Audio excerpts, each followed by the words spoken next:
on Graphic, as always, with Ronnie Newkirk. Ronnie, what's going on? Mr. Graphic, how are you doing tonight? Very well. We have a very special episode tonight. We have Chris Ayers with us. Chris hails from Weathersfield, Connecticut, so a New England native. He is currently a senior at Old Dominion. Chris has quite the rap sheet already. He was a two-time All-State golfer at Weathersfield High. Not All-American. Not that good. Not that Okay. But he is very good. So in 2016, Chris won the Junior Tournament of Champions. He was the number 1 seed in the 2019 Connecticut Amateur. He currently holds not one, but 2 Connecticut course records, which we are excited to talk about. But Chris, what's going on, man? Welcome to the Lefty's Lounge. What's up, man? Glad to have you. Ronnie, yeah, thanks for bringing me on. I'm a big fan of the Lefty's Lounge, and I'm excited. Yes. Awesome, man. Great to hear. All right, Chris. So we're just looking to kind of give everybody tell a little bit about your story, kind of give a little background on when you got into golf. Yeah. Okay. So I've been swinging a golf club ever since I was like 1 year old. Like many kids of golfers, but I kind of fell out of golf for a while, picked up other sports, particularly basketball. I got into baseball. So yeah, golf took a back seat for a while in my life. And when I was 15 years old, I was soon to be 16. I think I was like a freshman in high school, something like that. Maybe a sophomore in high school. I really started getting back into golf and taking it seriously. I really fell in love with the game then. That's awesome. Kind of a late start, really. I feel like that happens a lot with younger kids. Like, golf isn't really a fun sport when you're young. It's kind of boring, honestly. Like to be honest, yeah. I'd rather play basketball with my friends, or go to the park, play pickup baseball. That's pickup football, stuff like that. Golf wasn't really the thing young kids do. Yeah. And I learned a little later that golf is actually the greatest sport there is, and really fell in love with it. Amen. Amen. Yeah, later in high school. And I took it very seriously. Sophomore, junior, senior year of high school, and all the way up until right now. Currently a senior at Old Dominion. What sports? So you didn't play golf your freshman year in high school. What sports did you play? Yeah, so I didn't play golf freshman or sophomore year. Oh wow! I actually didn't start playing golf seriously, competitively, until the summer after sophomore year. Yeah, going into junior year. So late start there. There's some learning curves for sure, some high scores, but so freshman year, like everyone. We can relate. Yes, we can relate. Yeah. Freshman year, I played big basketball guy then. Basketball, nice. I played soccer in the fall and baseball in the spring. Typical, and then basketball in the winter. So nice. And same thing sophomore year as well. Followed that path. Gotcha. So you mentioned basketball. Obviously, basketball kind of runs in your family a little bit. I know your dad was an All-American at Central Connecticut. Did he have any influence in golf? I know he's pretty good golfer himself. Yes, yeah, he actually had a lot of influence. So like I was saying, I was swinging at like 1 year old. My dad, big time basketball player at Central Connecticut. He was an All-American back in the day. Yeah, he was a very good player. Obviously to have that accolade. But yeah, I would say so. As he got older and couldn't play basketball anymore, he took up golf probably seriously around like 30, and he wasn't great at first, but he was a good athlete, and he really has been working on it ever since. So when I was born, golf was his newfound passion, in a way. So he raised me as a golfer for the first couple of years of my life, swinging a lot, as many kids do. But so he always played, and he was okay with me not playing so much golf when I was young, because I was into basketball, he was a kid, and baseball, football, all the other sports. Yeah.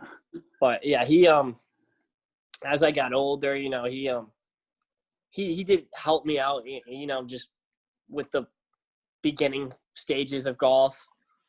But then I just took over and really have been on this like amazing journey. Yeah, it's crazy to me that he probably didn't want you to play. Speaking as a father, I want my kids to play, but I don't want them to play a ton because that's going to take away from my golf. So when you said you didn't play freshman or sophomore year. What was the spark that kind of got you to play junior year? Like I'm guessing like it sounds like you were kind of like you'd play a few rounds with your dad or like you'd chip around the yard, that kind of thing. Like you always had clubs in your hand. But Exactly. what was that spark? Was it like a professional? Was it like you just wanted to play more, or what do you think it was that really sparked that? Yeah, it was weird because it was an AAU basketball game actually. And up until this point, like I'm in the gym every night after school, shooting hoops, playing pickup. Yeah. And so I was sophomore. It was the spring of the sophomore after the sophomore basketball season, winter, spring, probably like March, April. And we had an AAU game against like this big time team, and they were 8th graders. Like many of them, but they're very good players. Was it CBC? It was CBC, but they had a lot of future college players on the team. But regardless, they're 8th graders. I'm a sophomore, and my whole life has been basketball up until this point. And let's just say like we got kind of embarrassed, and by my a bunch dad's of 8th like, graders. my dad's like, man, and my dad's very supportive, but he goes, that was pathetic out there. Yeah, he goes, you should like take up golf or something, man. Oh my God. Rough. Like kind of jokingly, but then like in the ride home, like it was a tough loss. I don't want to say that influenced it, but I really thought to myself, that's not a bad idea. I can play golf. I can do that well. Yeah. And so I joke around and say that's why, but it does probably have something to do with it. But, that summer I started playing golf, and I wasn't bad for like beginning, as a sophomore, really. Yeah.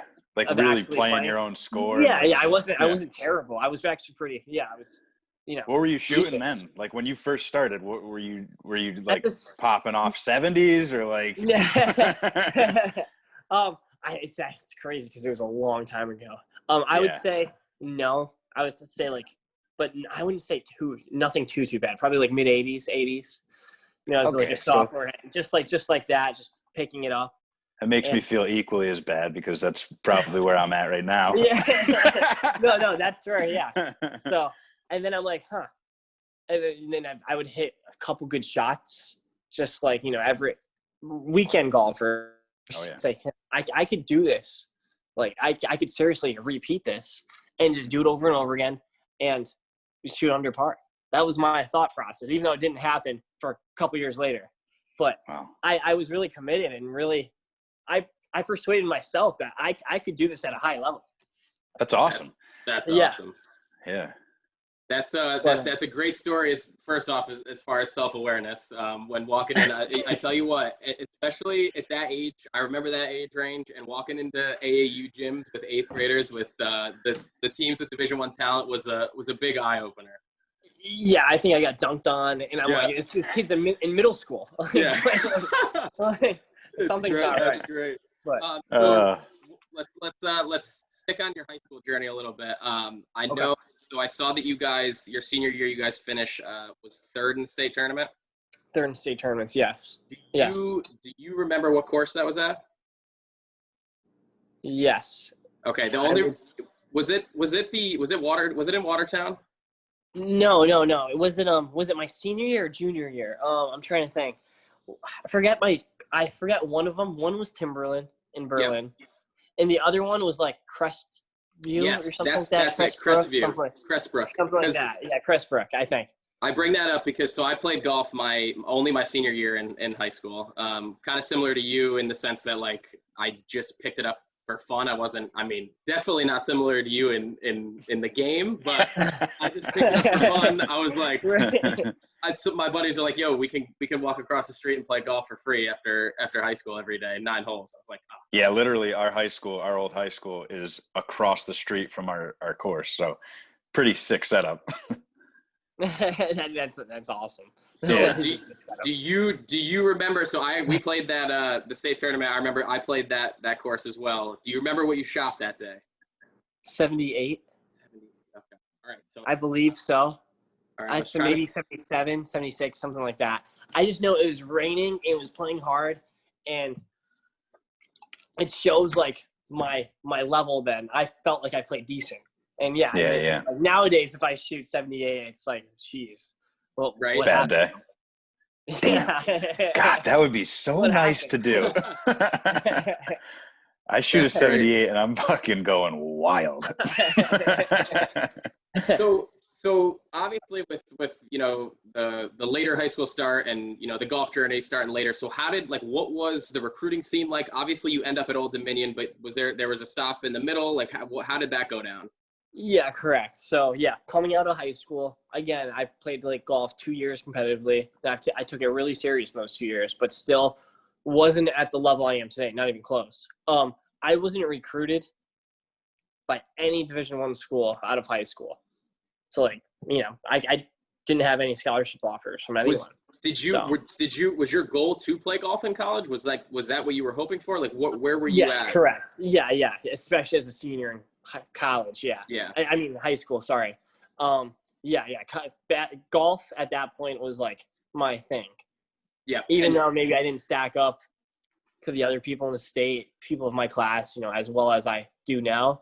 Golf was still I knew I was a golfer. Golf was my thing. Yeah. I was kind of like not discouraged, but it was an eye opener that schools didn't. No Division I school offered me a scholarship. Like none, not even the local ones. Do you think that's just because you played junior and senior year though? Like if you played from freshman year, you probably would have been a little better, but do you think they held that against you kind of thing, or just what do you think it was? Perhaps, they question, is this kid actually serious, about golf, stuff like that. It also has something to do with my scores probably weren't as low as they are, obviously. Not even close to the scores I'm shooting now. Yeah. So, a little bit of both, but, I don't blame them. I didn't have much of a resume. I just started, but anyway, yeah. So out of high school, no offers. So I decided to contact junior colleges just to go. And my dad, being a basketball player, said he had some transfers on his team from a junior college. So that was another way I could get into the Division I level. So I wanted to go down south where it was warm to practice because I was a grinder. I still am a grinder. So I contacted the JUCOs in Texas, Florida, New Mexico, Arizona, all the Mississippi, all the ones in the South, and none really a couple got back to me, which was promising, and then one was really interested in taking me, and because oh no. That school was Midland College. Nice. And Coach Paz was the name of the coach. Yeah, and great. Ended up being a great guy. I'm still in contact with him now. And he said, "Yeah, Chris, come down right now, and we'll see. I don't have any scholarship money, but you have the roster spot, and we'll see what you can do." So I was all on board. So I flew down. Where is Midland? Just for people that don't know. Midland is West Texas. Yeah, it's that's the famous. It's an hour away from Lubbock, where Texas Tech is. Okay, so, cool. It's West Texas. It's oil high school country, football country. Yeah, sure. Oh yeah. High school is where we'll best known Midland, Odessa, Friday Night Lights. For any viewers out there, I was living in it. Yeah. Booby Miles. I went to some Friday night games, high school games. Yeah, it's really big down there. But that's awesome. They're also very big in golf as well. So so you go down to Midland, Texas. So obviously you were ready to pick up and go anywhere to just in pursuit of this, anywhere. in pursuit of golf anywhere. So what was like the current, so I mean, I don't know too much about the JUCO golf landscape, but where did Midland fall into that? Were they a good JUCO program when you got there? Like what was it like when you got on campus? It turns out I would have went anywhere. It turns out they were one of the top ones in the country. Just wow. Damn. Yeah, it was crazy. Yeah, just like that. They already had a stacked team when I arrived. They had this guy. His name was Stefan Kranye. He was a very good player. He was one of the top JUCO players in the nation. Could have went anywhere if he wanted to, but I think he ended up turning pro, heading back to South Africa.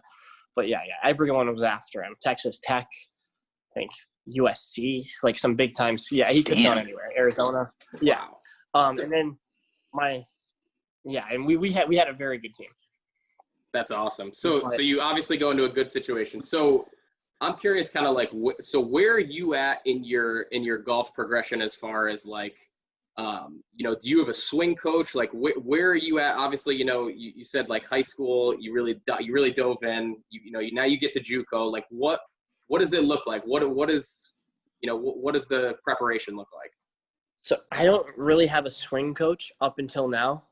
I probably should have, and I probably would have got better a little bit faster looking back. But I was really just diagnosing my swing, looking up YouTube videos of guys, Rory McIlroy, Adam Scott, and I compared our swings face on, down line.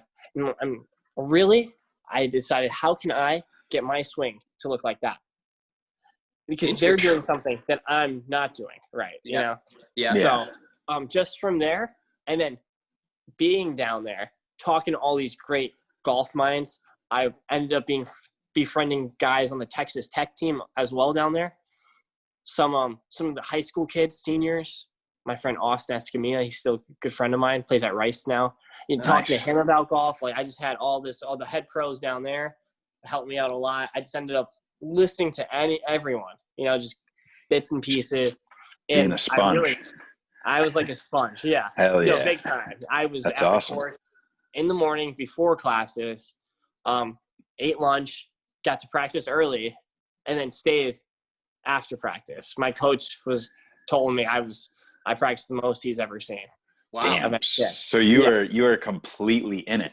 Now at that point, were you playing, like you said you had a roster spot? So how does the whole thing work out? Like, do you play in all the matches, or are you just there to practice? Like, what does it actually mean? So first year I was a redshirt down there. They redshirted me, so I was just practicing this whole time. Which is still sick if you like, which was still sick. So that was my first year. The following year, we come back. We have a new coach, Coach Lambs, at the JUCO, and he said, he doesn't care about anyone's past. We qualified. I was in the starting lineup. Nice. Lit it up in every tournament in the fall. Wow. We're talking. I don't even think I rarely shot around in the 70s. Yeah, all 60s really. Wow. 67, 68, 69. Yeah. But I lit it up. All of a sudden, all these D1 schools are contacting me. It was That had to be a good feeling, because you're like, where are you guys at a year ago, 2 years ago, and now finally. No kidding. Yeah, literally exactly what I was thinking. But a bunch of D1 schools are contacting me. Okay. I have some people saying you should hold off and wait a little bit longer, but I decided Old Dominion was the first school who really seemed interested in me. It was the first school to officially give me a scholarship offer. That was one of my two criterias. I wanted to be at a D1 school in the South. Yep. And south of the Mason-Dixon line was my criteria, the South. And I'm like, okay, they fit. And Coach Barry, Coach Rudisil had confidence in me. We're the first coaches to at least give me a shot at the D1 level. That's awesome. So I said, okay, I'll just sign. Yeah. So I didn't wait around for others, big time schools like that I was talking to give me an offer. Yeah. I just immediately signed. So that says a lot about you too. Like, that's a loyal guy. Like, and it is nice to feel wanted too. Like, correct. Yeah. And that had to be pretty sick. Little justification, Exactly. And so that was the big thing for me. Instead of going to a big time program somewhere else. Right. So, That so might- you're yeah. So In you're Old Dominion, we're big time too. That's what I'm Oh, saying. yeah. Like, I was gonna say. you're talking to a couple weekend warriors here. Yeah, ODU we're is big time pretty- now. Yeah, we won a tournament this fall. We are a very good golf program now. That's awesome. So, And it seems like you left Midland in a good place. Obviously, I think you guys were top 15 ranked, nationally ranked. yeah, I think better than that. It's tough. I think I was individually number 11. Yes, the number that's what it 11 was. ranked junior college player in the country. So Let's already go. that skyrocketed my stock, and go. we finished third in the national Oh, wow. championship. Oh, yeah, wow, that's awesome. So, and I won our conference tournament, which was a really Damn. nice stamp, just to A nice stamp stamp, it yeah. off. Yeah. Let's go. So And awesome, yeah. Obviously, an awesome 2 years down in Texas. And then you go to Virginia. So curious to this point, has it been just this rise, this your game just keeps getting better and better and better? Yeah, it's weird because most people, and my senior year or my junior year of high school, I was ranked number 122 in my class, which is just way down. Yeah. In the state of Connecticut. Sorry. Wow. In the state of Connecticut. In the state, yeah.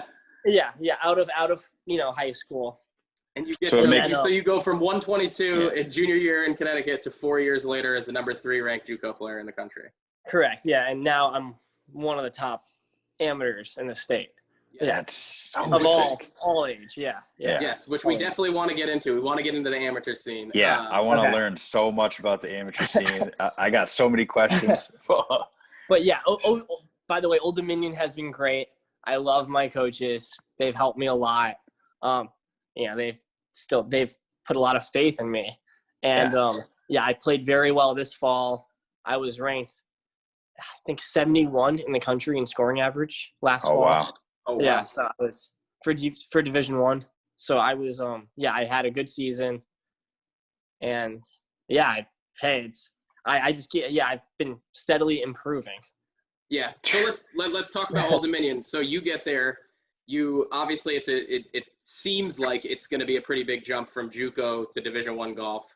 What was that like? What was the competition level like? What was the what was expected out of you guys as Division I athletes, or coaching, weightlifting, anything like that? What was that change like? It was different. Yeah.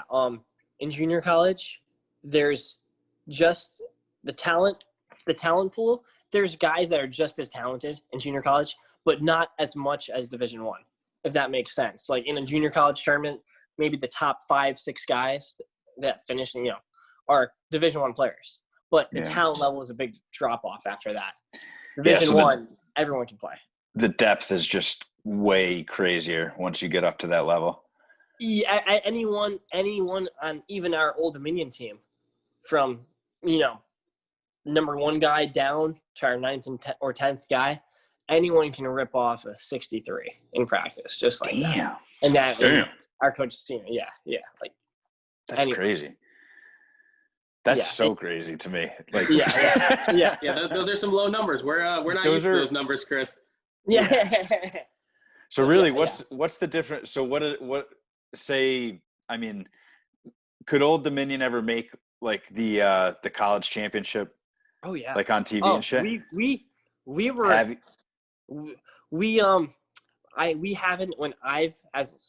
haven't made it since I've been here, but we were looking like we're on pace. Really? Do you think this senior year you might be able to, or? I think we could have had a chance. Okay. If, if it wasn't for COVID. Yes. We have this year would be the year, and our coaches even told us this is one of his most talented teams. And he's coached many PGA Tour players. Jim McGovern being one. I don't know if you guys know anyone on the tour. I was looking at some Old Dominion alums. And he was the first name. He said our team right now is one of the most talented. Is the most talented, he believes. So we want. And you guys aren't going to get a chance to do anything, or is there going to be any sort of tournaments, or what's the outlook on that? So we're our school. It's up to Old Dominion. Really, we're praying. I'm hoping we come back in the spring just to give ourselves a shot. I don't know how it's going to work standing wise if there is going to be an NCAA tournament, but we're hoping. Yeah, I mean, golf's a good sport for it. I mean, this is yes. Hopefully you got a chance and it's all outside, and it would be super cool to see. Yeah, no, it would be. I'm you only go to college once, and it'd be amazing to make it there. We'd be having once big we parties. make it there, we'll wanna. Yeah. We'd be having a watch party. We know that guy. We know him. So you got to give us before we leave, before we move on from Old Dominion, you got to give us let's hear your best, either best college match round, one of your best college experiences. That's a good question. At Old Dominion. At Old Dominion. Okay. This is an easy one. This isn't my best finishing tournament, but it's just an easy one. So the VCU Invitational, we're there, and now it's been, I think, 3 or 4 years since Old Dominion has won a college event. And it's not like it's one-on-one. For all the viewers who don't know the college golf scene, it's one on like 16, 17, 18, sometimes different teams. It's just like there's big fields. Yeah. So we never play one-on-one matches or like tri-match, none of that. Yeah. Like you would do in high school. It's none of that. It's just a bunch of teams. So yeah, we were in the hunt going to the last round, and we're down by 3 or 4 shots to Virginia Tech, and we hate Virginia Tech. Hell yeah! Being from in-state blood. In-state blood. We're in the final round with them, and our coach. It starts downpouring. We probably all have like 1 or 2 holes remaining, and he's just has the umbrella, he's clapping like, "Let's go, guys! We need birdies. We need birdies." I make a birdie, come down the stretch.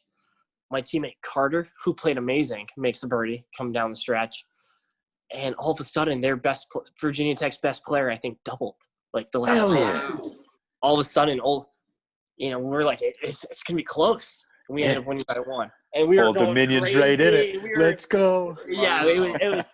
Yeah, for people that don't think golf tournaments get exciting and lit, we were screaming. We were jumping all around. Oh, hell yeah. It was my best experience so far at Old Dominion. That had to be so cool, because some of my favorite golf watching is the NCAA tournament, and those guys the guys and the girls get pumped up too. But the guys are just like, you could see they're just, let's go, so pumped up. It's almost like a Ryder Cup feel, because it's like the whole team is there, and when it's coming down to the last couple people, it's pretty crazy. So I can only imagine how that is. It was intense. Yeah, you have your teammates watching you, as on the last hole, and they're really it's a great to be scene. Crazy. I know John's gonna move on from Old Dominion, but I just had one quick question. When you guys practice and stuff, what kind of games do you play with each other? Is there one specific one that you go to, or is it more just chipping, or how does the practice work? I know it's got to get pretty competitive there too. Oh yeah. No one likes to lose, especially me. Especially at practice. Doesn't matter. It gets very competitive. We play a lot of putting games. Okay. We one of my favorites that we play. And sometimes we'll play a match play, putting game, which is fun. Yeah. We have a mini bracket. Gets very competitive. Pullbacks, which is a great drill for anyone to do. What is that? For anyone that's not familiar with it. So it's just like a putting contest. Putt everything out. We always putt everything out. So you hit your putt. Let's say it's 20 feet away, whatever. I lag it up to 2 feet. You pull it back wherever it ends up, a putter length.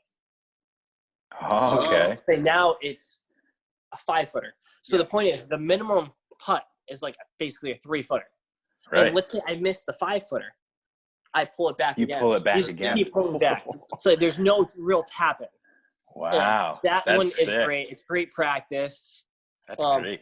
Yeah, that's one of my favorite putting drills, putting games that we do. That's awesome.